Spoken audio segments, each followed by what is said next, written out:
இந்த முதல் யூனிட் இஸ்லாமிய உளவியலை பத்தி ஒரு அறிமுகம். இஸ்லாமிய உளவியல் மத்த உளவியலோட எப்படி இணைந்து வேலை செய்யுது, அந்த உளவியலுக்கும் இந்த இஸ்லாமுக்கும் நடுவுல இது அறிவியல் பூர்வமாக எப்படி இருக்கு, இது பிலாசபி மூலமாக எப்படி இருக்கு என்பதை இந்த பாடத்துல நம்ம பாக்குறோம். அத்துடன் நமக்கு என்னன்னா, இஸ்லாமிய உளவியலுடைய அடிப்படையே இஸ்லாமிக் மோனோதிசம், அதாவது இஸ்லாத்தின் ஏகத்துவம். வகதானியத்து தான் இந்த இஸ்லாமிய உளவியலுடைய அடிப்படை. வகதானியத்தை நினைக்கக்கூடிய, ஏற்றுக்கொள்ளக்கூடிய அனைத்து நபராலும் இந்த இஸ்லாமிய உளவியலை பயன்படுத்த முடியும். அவரு ஒரு கிறிஸ்தவராக இருந்தாலும் சரி, அவர் ஒரு யூதராக இருந்தாலும் சரி, வகதானியத்தை ஏற்றுக்கொள்ள கூடிய மக்களாக்கு இந்த இஸ்லாமிய உளவியல் மிக அடிப்படை. வகதானியத் இல்லாத, மோனோதிசம் இல்லாத இந்த இஸ்லாமிய உளவியல் உலகத்துல இல்ல. இது அடிப்படையில புரிஞ்சுக்க. நீங்க நிறைய பேர் என்கிட்ட கேட்டிருக்காங்க, இது என்ன கொள்கையில இருக்கு? இது முழு கொள்கை தௌஹீது சொல்லக்கூடிய வகதானியத்து, அதாவது தௌஹீத் என்பது அல்ல, அதை விட ஆழமானது தான் வகதானியத்து. அதுதான் மோனோதிசம் as a foundation of Islamic psychology. அதுல மட்டும் நம்ம என்ன சொன்ன, ஆரம்ப முஸ்லிம் ஸ்காலர், இஸ்லாமிய சைக்காலஜில ஆரம்ப காலத்துல உள்ள முஸ்லிம் ஸ்காலரை பத்தி நம்ம இதுல பாக்குறோம். அதுல நம்ம இப்னு தைமியா, இப்னு கையிமோ, அல் ராஜி, ஜொஹரவி சொல்லக்கூடிய போன்ற இஸ்லாமிய உளவியல் வல்லுநர்களை பத்தி இந்த இடத்துல நம்ம பார்க்கிறோம். அது மட்டும் இல்லாத கரண்ட் முஸ்லிம் இஸ்லாமிக் ஸ்காலர், தற்போதைய காலத்துல 21வது நூற்றாண்டுல இந்த சமயத்துல உலக லெவல்ல வாழ்ந்துட்டு பல உளவியல் ரீதியான, இஸ்லாமிய உளவியல் ரீதியான கட்டுரைகளையும் புத்தகத்தையும் எழுதியிருக்கிற பல உளவியல் வல்லுநர்களை பத்தியும் நாம இந்த இஸ்லாமிய உளவியல், ஏன்னா நம்ம இஸ்லாமிய உளவியல் நேரடியாக பட்டு குடிச்ச ஒரு சப்ஜெக்ட் இல்லை. இதுக்கு பல உழைப்புகள் செஞ்சிருக்காங்க. சோ இதுக்காக பாடுபட்டவங்களை நம்ம சங்கை செய்யணும். அவங்க எதனுடைய அடிப்படையில் இது கொண்டு வந்திருக்காங்க, அவங்கள பத்தி, அவங்க யாரு எப்படி செஞ்சிருக்காங்க, அதை பத்தியும் இந்த பாடத்துல நம்ம பாக்குறோம். அதுக்கு அடுத்தது நம்ம என்ன செஞ்சோம்னா, இஸ்லாமிக் காஸ்மாலஜி. இஸ்லாமிக் காஸ்மாலஜி அப்படின்னு சொல்லும் பொழுது என்னன்னா, இந்த உலக பிரபஞ்சத்தை பத்தி, இந்த பிரபஞ்சத்துடைய ரகசியத்தை பத்தி நம்ம தெரியாம இஸ்லாமிய உளவியலை நம்ம புரிந்து கொள்ள முடியாது. ஏன்னா இஸ்லாமிய உளவியல் என்பது நம்ம உடல ஒரு சயின்டிபிக் ஸ்டடி மட்டும் இல்ல, நம்மளுடைய ரூஹ பத்தியும், நம்மளுடைய நப்ச பத்தியும், நம்மளுடைய, அதாவது பேரா சைக்காலஜி மத்தவங்க சொல்லுவாங்க அதான், ஆனா இஸ்லாமிக் சைக்காலஜில அது முதன்மையான கருத்தாக இருக்கிறதால அதை பத்தியும், இந்த பிரபஞ்சத்துல உள்ள விஷய ரகசியங்களை பத்தியும் இந்த இடத்துல பார்ப்போம். அதோட சேர்ந்து குர்ஆன் அண்ட் கண்டெம்ப்ளேஷன்ஸ் ஆஃப் அல்லாஹ்ஸ் கிரியேஷன், அதாவது இறைவனுடைய படைப்புல எப்படி ஒவ்வொரு படைப்புக்கும் உளவியல் நுட்பங்களை, உளவியல் கருத்துக்களை கொடுத்திருக்கான். சோ அது எல்லாமே இந்த இடத்துல பார்ப்போம். உதாரணத்துக்கு நம்ம சொல்லணும்னா, லா ஆஃப் ரிலேட்டிவிட்டி அப்படின்னு சொல்லுவாங்க. E=mc². E=mc² ஐன்ஸ்டீன் உருவாக்கி இருக்காரு. அப்ப பூமியுடைய அந்த எனர்ஜி, சூரியனுடைய எனர்ஜி ரெண்டும் ஒரு ரிலேட்டிவ் மோஷன்ஸ் அல்லாஹ் உருவாக்கி இருப்பான்.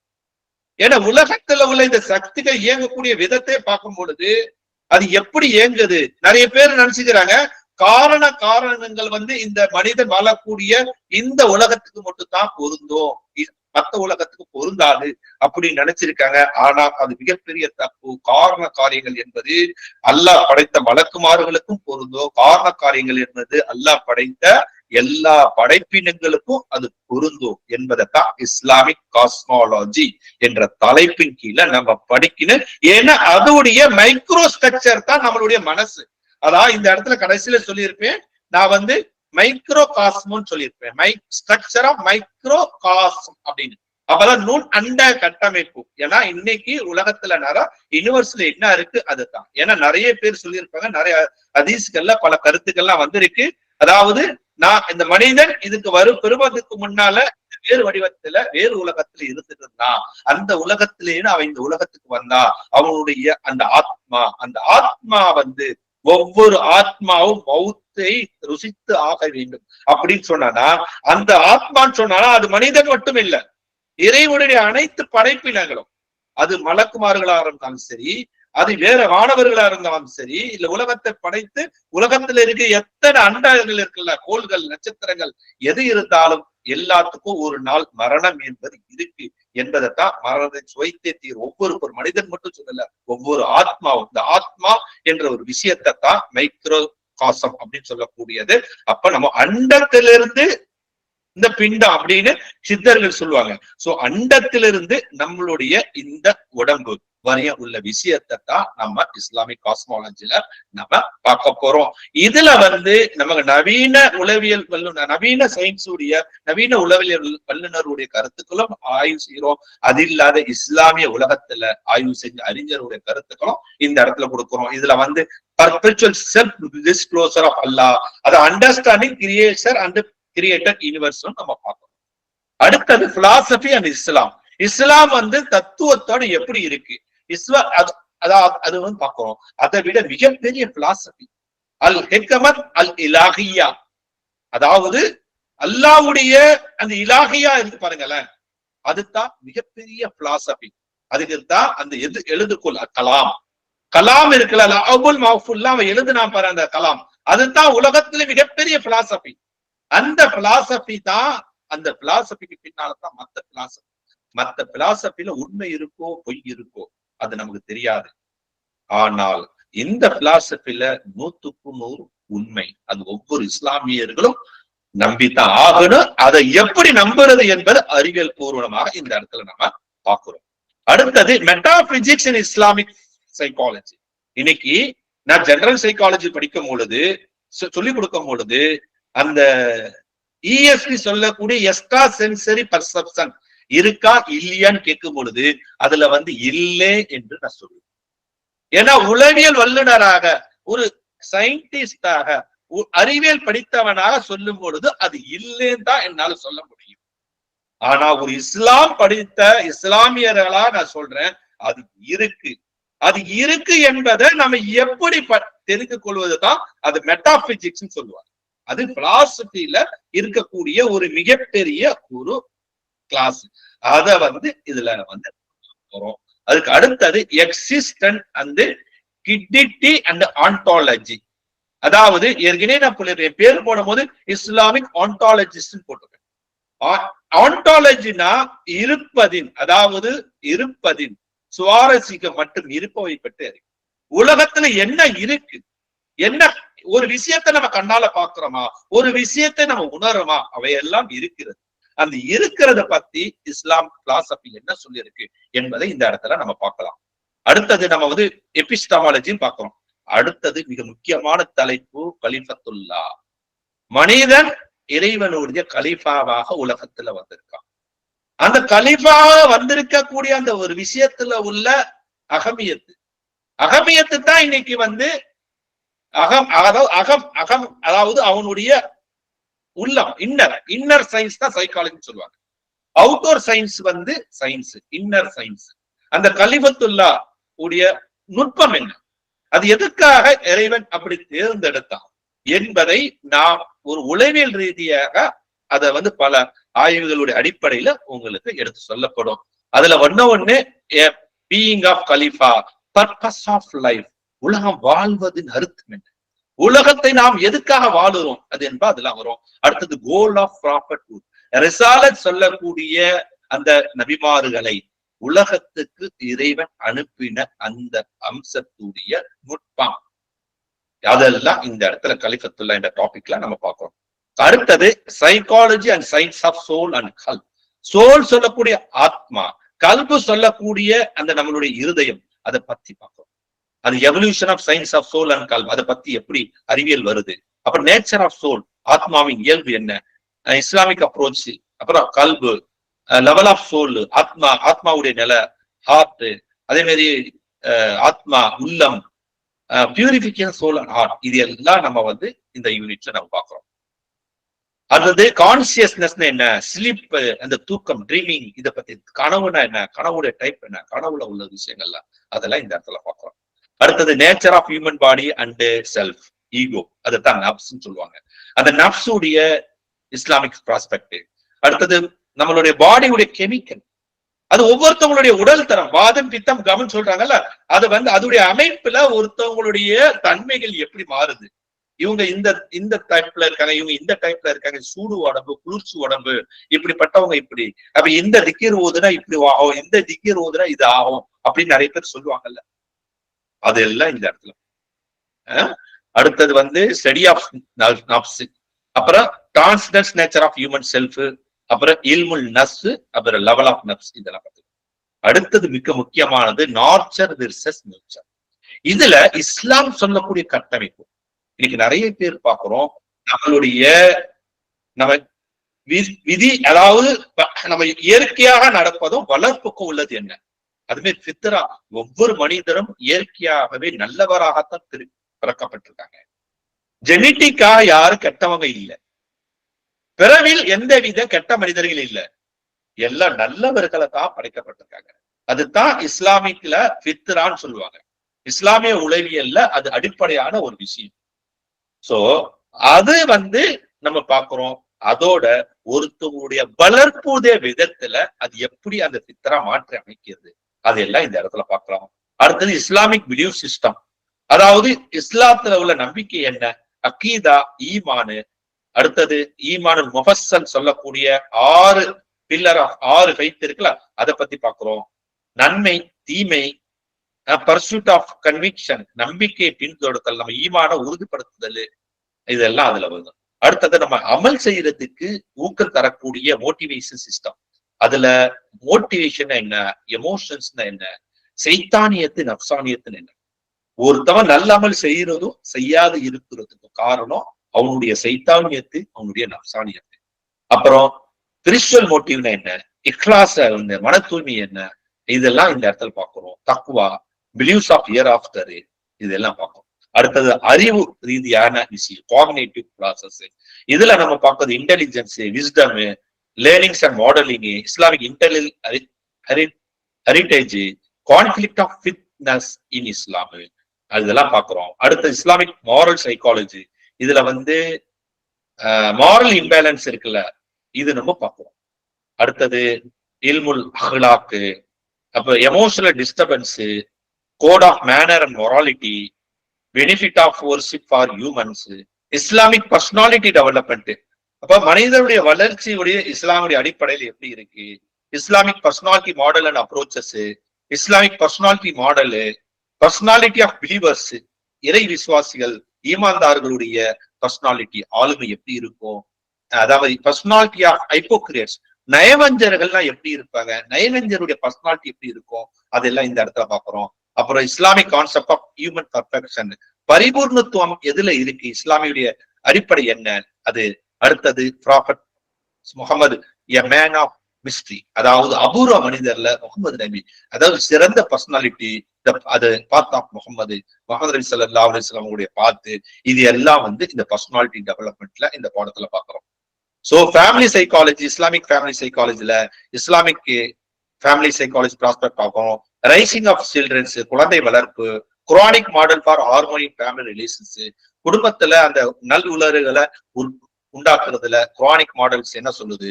அப்புறம் ஸ்பிரிச்சுவல் பார்ட்னர்ஷிப் சொல்லக்கூடிய அந்த தத்துவத்தை, இங்க இஸ்லாமிக் தத்துவத்தை பார்க்கிறோம். அடுத்தது சோசியல் சைக்காலஜி. இந்த சோசியல் சைக்காலஜி பாருங்களேன், இது சாதாரண விஷயம் இல்லை. இந்த ஒரு பாடமே நம்ம படிச்சாலே போதும், இன்னைக்கு நம்ம வாழலாம், நல்ல சந்தோஷமா இருக்கலாம். அது என்ன அது பார்க்கும் பொழுது socio psychological issue with Muslim community. இன்னைக்கு முஸ்லீம் சமுதாயத்துல இருக்கக்கூடிய சமூக உளவியல் சிக்கல்கள் என்ன, இன்னைக்கு நம்மளுடைய அந்த முஸ்லீம்கள் ஜாயின் அவங்களுக்குள்ள இருக்குல்ல அந்த சோசியல் ரிலேஷன்ல இந்த பிரச்சனைகள்லாம் வர்றதுக்கு காரணம், அதெல்லாம் இந்த உளவியல் ரீதியா இந்த இடத்துல பாக்குறோம். அடுத்த psychological social problem with remedies, அதாவது சைக்காலஜிக்கல் சோசியல் ப்ராப்ளமும் அதோடைய தீர்வுகளோட இந்த பாடத்துல பாக்குறோம். அடுத்தது சைக்காலஜி ஆஃப் சைத்தானு, ஜின்னு, அந்த ஈவன்.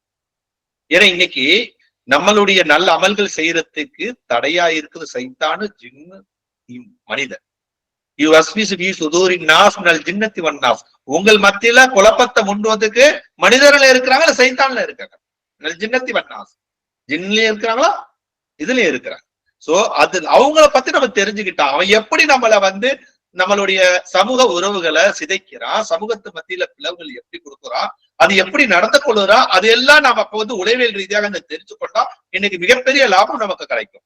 அடுத்தது அப்போஸ்டசி அப்படின்னு சொல்லக்கூடிய துரோகம் சொல்றாங்கல்ல, துரோகம், வன்மம், அதுல இஸ்லாமியுடைய பார்வை என்ன என்ற விஷயத்தை இந்த இடத்துல பார்க்கிறோம். ஏன்னா மத்த இடத்துல இதை பத்தியே பேச மாட்டாங்க. இஸ்லாமிக் சைக்காலஜில தான் இந்த துரோகத்தை பத்தி பேசுவாங்க. அடுத்தது attainment of peace and serenity, அமைதி சந்தோஷம் உலக லெவல்ல நடக்கிறதுக்கு என்ன, இதெல்லாம் பாக்குறது.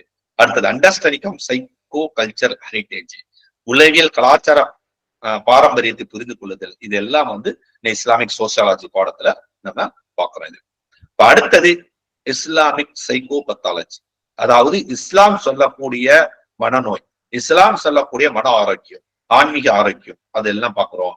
அடுத்தது abnormal psychology and mental illness, அசாதார உளவியல் மனநோயை பத்தி இஸ்லாமிய கண்ணோட்டம் என்ன. அடுத்தது மேஜிக், பொசஷன் பேய் பிடித்தல், மென்டல் டிசீசஸ் மனநோய், மந்திரம் தந்திரம் பேய் பிடித்தல், இது எல்லாம் இஸ்லாம் என்ன சொல்லுது. அதோடு சேர்த்து சைக்காலஜி என்ன சொல்லுது. வெறும் இஸ்லாம் சொல்றது, இஸ்லாம்ல யாராவது சொன்னா இஸ்லாமிக் சைக்காலஜி இஸ்லாம் சொல்ல முடியாது. குர்ஆன் என்ன சொல்லுது, நபி என்ன சொல்றாங்க, அதோடைய அடிப்படையில அது சைத்தானிக் இன்டர்ஃபரன்ஸ் அண்ட் ஈவில் லைஃப், கண்ணோய் சைத்தானுடைய தலையீடு. அடுத்தது அதோட ப்ராஃபட்டிக் மெடிசின்ஸ், திப்பின் நபி, அப்புறம் டைப் ஆஃப் இல்னஸ் நோயுடைய வகைகள், ஹீலிங் ஃப்ரம் அல்லாவிடமிருந்து குணமாக்குதல், இதெல்லாம் இஸ்லாமிக் சைக்கோபத்தாலஜி நம்ம பார்க்கிறோம். கடைசியா ஈவில் லைன், பொசஷன் சிண்ட்ரோம், பேய் பிடிச்சிருக்குது, பேய் பிடி நோய்க்குறி தன்மை, ஒருத்தவங்களுக்கு பேய் பிடிச்சிச்சு, பிசாசு பிடிச்சிருக்கு, கண்ணோய் இருக்கு, இதெல்லாம் இருக்கு, சிறுநீர் இருக்கு, அப்படி இருக்கு, இப்படி இருக்கு, எல்லாம் சொல்றாங்களா, அதுல உள்ள விஷயத்த உளவியல் ரீதியாக நம்ம ஆய்வு செய்யணும். உளவியல் ரீதியாக அது ஆய்வு செய்யும் பொழுது அதோடைய கருத்துக்களை நீங்க புலப்பட்டா உங்களுக்கு புரிஞ்சிச்சுன்னா அதோடைய தாந்தூரியம் உங்களுக்கு புரியும். அதுல அல்லாஹ் என்ன வச்சிருக்கா, அதுக்குள்ள இருக்கிற ரகசியம் என்ன, இது எல்லாம் உங்களுக்கு தெரியும். இப்ப கடைசி இஸ்லாம் கூறும் இஸ்லாமிக் மாடல் அடிப்படையில, இஸ்லாமுடைய கோட்பாடுடைய அடிப்படையில மனநோயை நாம் எப்படி குணமாக்குவது. சைத்தான் பிடிச்சானோ, சைத்தான் பிடிச்சிச்சோ இல்லையோ, இல்லைன்னா அது ஒரு உளவியல் ரீதியான பிரச்சனையோ, மனநோய் அப்படின்னு சொல்லிட்டா அது மனநோய் தான். காரணங்கள் வேணா நம்ம எப்படி வேணா சொல்லிக்கலாம், ஆனா மனநோய்னா மனநோய் தான். அது நல்லா புரிஞ்சுங்க. சைத்தான் பிடிச்சிட்டா, ஜின்னு பிடிச்சிக்கிட்டா அது நமக்கு தேவையில்லை. ஏன்னா அது நம்புனானா நம்மளுடைய ஈமான் போயிடுது. அவனை நம்மளை பிடிக்கிற அளவுக்கு அதுக்கு சக்தி இல்லை. ஆனா வைக்கிற அளவுக்கு பலகீனம் இருக்கு. நான் சொல்றது கரெக்டா தப்பா? அவன் நம்மை பிடிக்கிறதுக்கு அளவுக்கு அவனுக்கு சக்தி இல்லை. ஆனா அவன் நம்ம பிடிக்கிற அளவுக்கு நமக்கு பலகீனம் இருக்கா இல்லையா? அந்த பலகீனத்தை எப்படி நாம் போக்குவது தான் நாம் இஸ்லாமிக் உளவியல் துறப்பி மூலமாக நாம பார்க்கிறோம். என்ன, அந்த பலகீனத்தை நாம் எப்படி சரி செய்யணும், அதுதான் சைக்கோதெரபி. அதை விட முக்கியமானது டிவைன் டெஸ்டிங் அண்ட் சஃபரிங்.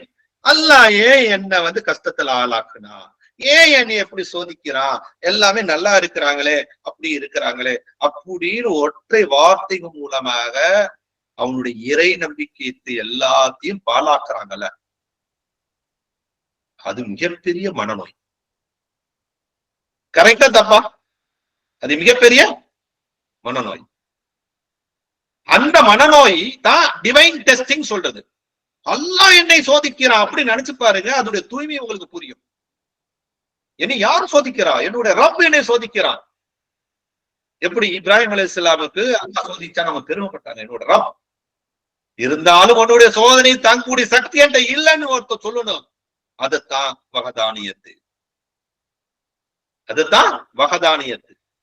அதுதான் இந்த இடத்துல தெய்வீக சோதனை. அது பேரு தெய்வீக சோதனைன்னு வச்சிருக்கேன். அந்த ஒரு விஷயம் தெய்வீக சோதனை நினைச்சு பாருங்க, அந்த சோதனை எல்லாம் உங்களை விட்டு பறந்து போயிடும். அதுதான் உளவியல் ரீதியான அப்ரோச். உளவியல் ரீதியான இன்னைக்கு பாக்குறோம், எல்லாத்துக்கும் குழந்தை இருக்கு, ஏன் எனக்கு குழந்தை வர மாட்டேங்குது, நான் எவ்வளவுதான் கஷ்டப்படுறேன், எவ்வளவுதான் சஞ்சலப்படுறேன், இப்படி நினைப்பது மிகப்பெரிய மனநோய். நல்ல புரிஞ்சு. இன்னைக்கு எத்தனை பேர் நம்ம இடம் இருக்கிறார், எந்த டாக்டர் மருந்து, யாரிடம் இருந்து இதுக்கு மருந்து இருக்காது. இதுக்கு மருந்து நம்மளுடைய அணுகுமுறையை மாற்றணும், நம்மளுடைய ஆட்டிடியூட மாற்றணும். நம்மளுடைய ஆட்டிடியூட் மாத்துறதுக்கு, நம்மளுடைய அணுகுமுறை மாத்துறதுக்கு தான் நாம இந்த உளவியல். இந்த உளவியல் தான் ஒருத்தவங்களுடைய ஆட்டிடியூட மாத்தும். அதுக்கு மாற்று கருத்து இல்லை. நீங்க எவ்வளவுதான் உங்களுக்கு இஸ்லாமிய அறிவு அது உங்களுக்கு தெரிஞ்சாலும் உங்களுடைய மனதை மாற்றக்கூடிய பக்குவம் உங்களுடைய புரிதலில தான் இருக்கு. உங்களுடைய புரிதலில் இருக்கிறது. அதுதான். இரண்டாவது, முஸ்லிம் பிலீஸ் வித்தின் கவுன்சிலிங் ஃப்ரேம்வொர்க். ஒரு கவுன்சிலிங் பண்றதுல, ஒரு உளவியல் ரீதியான ஆலோசனை வழங்குவதில் இஸ்லாமியர்களுக்குன்னு ஒரு தனி ரூல்ஸ் அண்ட் ரெகுலேஷன்ஸ் இருக்கு. அந்த ரூல்ஸ் அண்ட் ரெகுலேஷன்ஸை எப்படி நம்ம ஃபாலோ பண்றோம்? இன்னைக்கு நிறைய இடத்துல நல்ல காமிங் சொல்லுவாங்க. அரபு நாடுகள்ல சில தப்பா உள்ள உளவியல் வல்லுநர்கள்லாம் இருக்கிறாங்க. அவங்க எல்லாம் இந்த முறையை அழகாக பயன்படுத்துவாங்க. இன்னைக்கு இது இது அது அதை வந்து இந்த இடத்துல பார்ப்போம். தெரியுமா இருக்கு. ஏன்னா அந்த செட்டப் உங்களுக்கு தெரிஞ்சிச்சுன்னா நீங்களே கவுன்சிலிங்க கொடுக்க ஆரம்பிச்சிடலாம். நீங்களே கவுன்சிலிங்க கொடுக்க ஆரம்பிச்சிடலாம். அது இந்த இடத்துல சொல்லிக் கொடுக்கும்.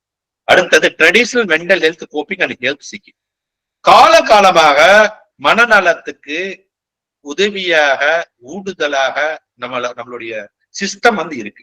நம்மளுடைய சிஸ்டம் இருக்கு. அந்த சிஸ்டத்தை எப்படி செய்யறதுன்னு சொல்லிட்டு இந்த இடத்துல சொல்லி கொடுக்குறது. அடுத்து Islamic counselling and psychotherapy. Islamic counselling and psychotherapy. அடுத்தது தஜிகியா. தஜிகியா அப்படின்னு ஒரு வார்த்தை இருக்கு பாருங்க. தஜிகியா இது வந்து பர்சனாலிட்டி டெவலப்மெண்ட் உடைய அரபி வார்த்தை. என்னுடைய முன்னேற்றம், என்னுடைய சுய வளர்ச்சி, தஜிகியத்தின் நப்சு அப்படின்னு உள்ள விஷயத்த நார்மல் சைக்காலஜில பர்சனாலிட்டி டெவலப்மெண்ட் படிக்கிற மாதிரி இந்த இடத்துல இஸ்லாமிக் டெவலப்மெண்ட்ல நம்ம பார்க்கிறோம். அடுத்தது ருக்கையா. இன்னைக்கு குரானுடைய வார்த்தைகளை, குரானுடைய ஆயத்துக்களை நபி சொன்ன வழிமுறையில ஓதி ஒருத்தவங்கள்ட்ட இருக்கக்கூடிய அந்த சைத்தானியத்தை, நப்சானியத்தை எப்படி அகற்றுவது? நல்லா புரிஞ்சுங்க. சைத்தானியத்தும் நப்சானியத்தும் மனசுல இருந்தா தான் பேய் பிடிச்சிருக்கும்.